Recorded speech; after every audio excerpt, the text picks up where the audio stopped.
இங்கே இருக்கவா. என்ன பண்ணிட்டு இருக்கீங்க? இன்னைக்கு ஒரு புது டிஷ் பண்ண போகிறேன். இந்த புளியாம்பழத்தை வச்சுட்டு ஒரு டிஷ் பண்ணலான்னு இருக்கேன். புளியாம்பழத்துலையா? புளியாம்பழத்தில் இல்லைம்மா, இந்த புளியாம்பழத்தை அரிஞ்சு அதில் இருக்கிற கொட்டை இருக்குல்ல, அதை வச்சு ஒரு டிஷ் பண்ண போகிறேன். புளியாங்கொட்டையில் கொழுக்கட்டை செய்ய போகிறேன். புளியாங்கொட்டையில் கொழுக்கட்டையா? விளையாடுறீங்களாம்மா? இல்லைம்மா, நிஜமாக தான் புளியாங்கொட்டை கொழுக்கட்டை தான் நீங்கள் செய்ய போகிறேன்.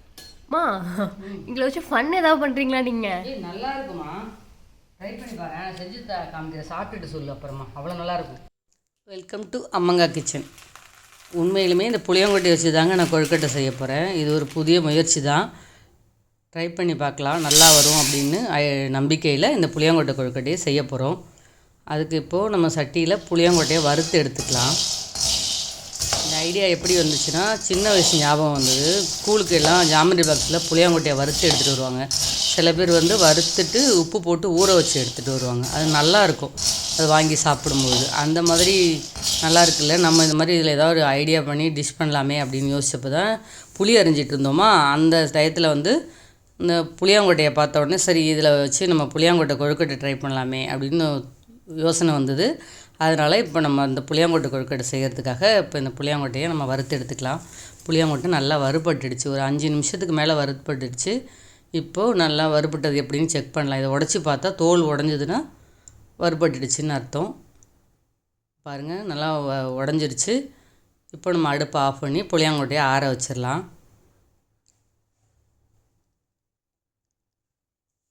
இந்த புளியாங்கொட்டை நல்லா ஆறுனதுக்கப்புறம் ஒரு பாத்திரத்தில் கொட்டிட்டு தண்ணியை ஊற்றி ஊற வச்சிடலாம். அது ஓவர் நைட் ஊறணும்.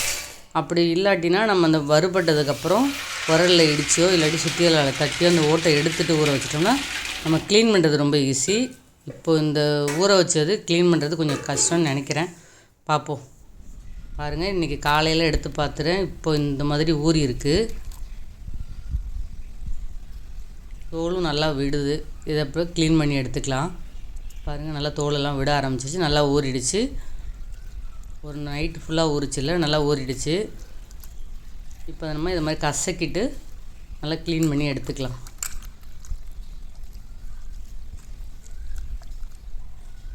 இந்த மாதிரி எல்லாத்தையும் க்ளீன் பண்ணி சுத்தமாக எடுத்துட்டேன். இந்த மாதிரி வந்துருச்சு. இதை பவுட்ரு பண்ணி மிக்சியில் போட்டு நல்லா ஒரு புட்டு மாவு பதத்துக்கு இந்த மாதிரி பிடிக்கிற அளவுக்கு பவுட்ரு பண்ணி எடுத்துகிட்டு வந்தாச்சு. இதுக்கப்புறம் நம்ம இதில் என்னென்ன சேர்க்கறது அப்படின்னு இப்போ பார்க்கலாம்.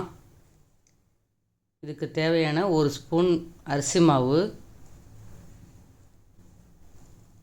அரிசி மாவு போடணும்னு அவசியம் இல்லை, போடுறதுனா இன்னும் கொஞ்சம் நல்லாயிருக்கும். 1 ஸ்பூன் ஏலக்காய் பவுடர், அதையும் இப்போ சேர்த்துக்கலாம். இது கூட நம்ம தேங்காய் ஒரு கைப்பிடி அளவுக்கு சேர்த்துருக்கேன். எவ்வளோ தேங்காய் சேர்க்குறீங்களோ அந்தளவுக்கு டேஸ்ட் நல்லாயிருக்கும், நிறையாவே சேர்த்துக்கலாம். இப்போது இது கூட நம்ம நெய் கொஞ்சம் சேர்த்துக்கலாம். நெய் ஒரு 2-3 ஸ்பூன் ஊற்றிக்கலாம். அப்போ நல்லா டேஸ்ட் வாசனையாக நல்லாயிருக்கும். அதனால் பசு நெய் ஒரு 2 ஸ்பூன் அளவுக்கு சேர்த்துக்கலாம். அது கூட நம்ம சர்க்கரை, நாட்டு சர்க்கரை இருக்குது, அதை சேர்த்துக்கிறேன். ஒரு 2-3 கரண்டி நாட்டு சர்க்கரை. எவ்வளோ ஸ்வீட் சேர்க்குறீங்களோ அந்த அளவுக்கு நல்லாயிருக்கும். ஏன்னா புளியாங்கொட்டைக்குன்னு பெருசாக டேஸ்ட் இருக்காது. நம்ம சேர்க்குற தேங்காய் இதெல்லாம் தான் அதுக்கு, சர்க்கரை அதெல்லாம் தான் அதுக்கு டேஸ்ட்டை கொடுக்கும். அதனால் நிறையவே சேர்த்துக்கோங்க. வாயில் போட்டு செக் பண்ணிவிடுங்க ஸ்வீட் போதுமா இல்லையான்னு. இப்போ நல்லா கலந்து கொடுத்துட்ருக்கேன். நல்லா கலந்து கொடுத்துருங்க எல்லா பக்கமும் வர மாதிரி. இப்போது கொஞ்சமாக தண்ணி தெளிச்சுட்டு, நிறைய தெளிக்காமல் எவ்வளோ தேவையோ அந்த அளவுக்கு பார்த்து தெளிச்சுக்கோங்க. தெளித்து விட்டுட்டு நல்லா பிசைஞ்சு விட்டுக்கலாம். கொஞ்சமாக தண்ணி தெளித்தா போதும், நிறையா வேண்டாம்.